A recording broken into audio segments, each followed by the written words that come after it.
Hey there. On today's life lessons I've learned that I now know to be true, I have one that's kind of a little bit of truth telling. And I say truth telling in that way because when I say that, I mean a lot of people don't actually want to hear this. I didn't want to hear it until I absolutely knew that it was true. So here's what it is. We all have a lot of things that we want to do. Most of us have goals for our lives, aspirations, things that we wish we could change. If only X. And so because there is an if only X attached to those things, there is always a reason why we can't. And the truth that I have learned is there's actually no real reason why you can't.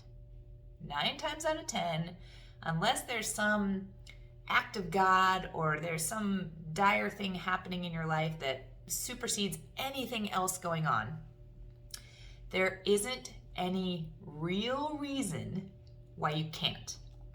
Whatever that thing is, lose weight, change your job, get a better relationship, open your own business, whatever that thing is for you, whatever would really make a significant change in your life that you're really wishing would happen, but so far you've only just found yourself wishing, you haven't actually found yourself doing. That's what I'm talking about. There's no real reason why you can't. In fact, if I had to sum this up even more succinctly and even in more of a way that'll probably piss you off to hear, to be perfectly frank, your reasons why not, they're just excuses. Now, I say that, and I say it with this kind of shit-eating grin, because I have a million excuses. I wanted so badly to do all kinds of things, but I could always think of reasons why not.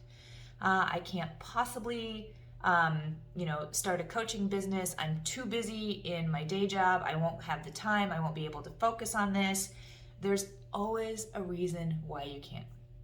But at the end of the day, the reality is there's really kind of two things. The reasons that are actually excuses are based in two different things.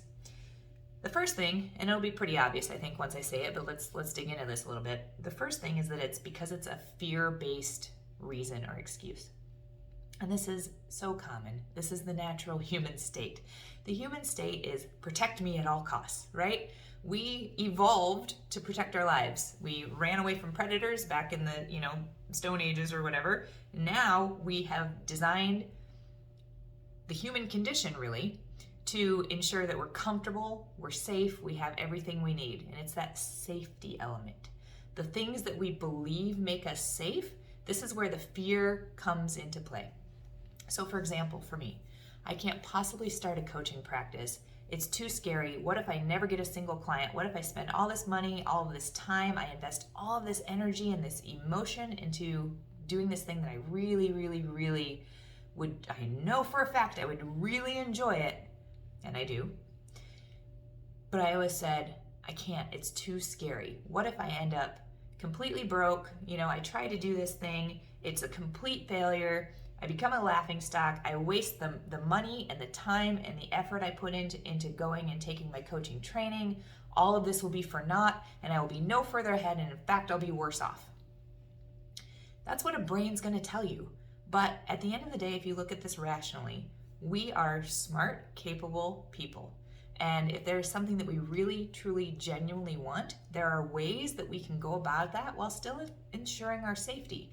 It doesn't always have to be an all or nothing proposition. And that's where people tend to go kind of off the rails about this. They go immediately from, that's scary and it could fail. Their mind immediately goes to the worst case scenario, right? Immediately they think if it fails, I'm going to be broke and penniless and I'll be homeless and I won't have any friends and everybody will hate me and my life will be over.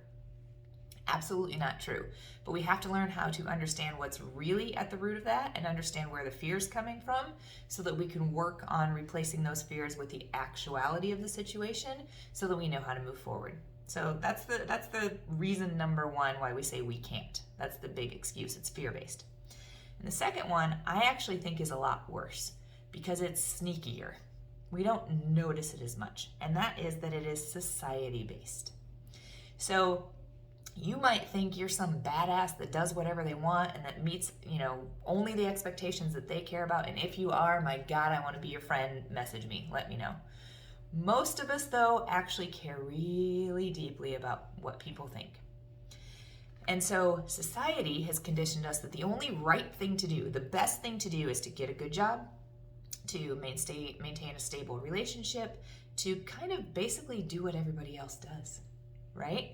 And when anybody ventures too far off that path, when anything, say for example, you are completely willing and ready to give up a 20-year lucrative career in advertising because frankly you don't enjoy it, and leap into something that you know for a fact will be super rewarding to you, it's what you were made to do, you know you could help people, and you know you're going to get a thrill from that, people who know you already are going to look at that and be like, what are you thinking? You're going to give up the steady paycheck. You're going to give up a 20-year career. You're going to give up all those promotions and all those title changes that you've worked toward. You're going to give up all this information that you have worked so hard for. And that makes us think that it's wrong because society says that's not how you do it, right? Society says that's not the right way. And so even if you don't necessarily believe that, if you sat there and said, that's stupid, society could suck it, way back here, there's parts of you that have been absolutely 100% conditioned to believe that. And so this is where, back to my first lesson, we need to really start to think about what is it we truly believe. And we need to look at our thoughts and we need to look at our beliefs and understand if those are even true or not. So that's the second one. It's that we make these reasons why we can't, or these excuses, out of a societally based mindset. So fear-based rationale and society-based rationale are the two biggest barriers preventing people from really chasing what it is that they know is going to just be the thing that they need, the thing that they would really improve their lives and would really take their lives from a 3 to a 10 if they did that thing. They say that they can't. But that can't is just a rationalization, it's just an excuse, and it's either based in fear or it's based in a societal perception, or usually some combination of the two.